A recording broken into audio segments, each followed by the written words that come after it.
guys, welcome back to English Plot. I'm your friend Sanjit Vishwakarma, and today I'm here again with my new video. And today I would be talking about past perfect continuous tense, and with this I would be all done with past tense series. And sometime next week I would be starting off with my new series that will be future tense.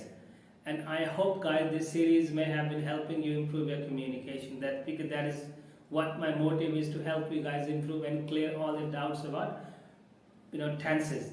Start to talk about past perfect continuous tense. I would like to tell you, let's understand where do we really need to use past perfect continuous tense.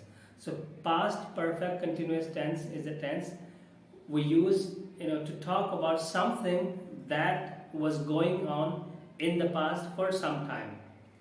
All right. And the formula for past perfect continuous tense would be, we need subject plus had plus been plus first form of verb plus ing plus object. So it's like subject plus had plus been plus first form of verb plus ing plus object.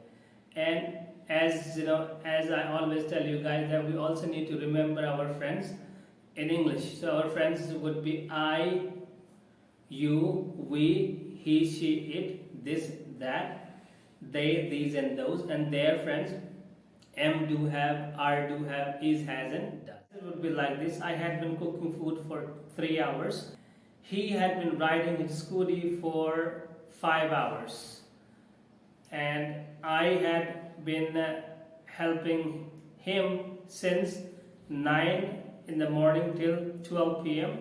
He had been living in that apartment since February 18 of 2019 till March of 2020, before he left.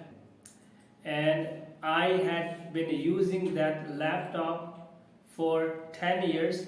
So guys, this is how we use past perfect continuous tense. So if you have liked my video, kindly share my video, subscribe my video, and kindly give me a thumbs up. And thanks for watching. Let's meet in the next video, guys. Thank you. Bye bye.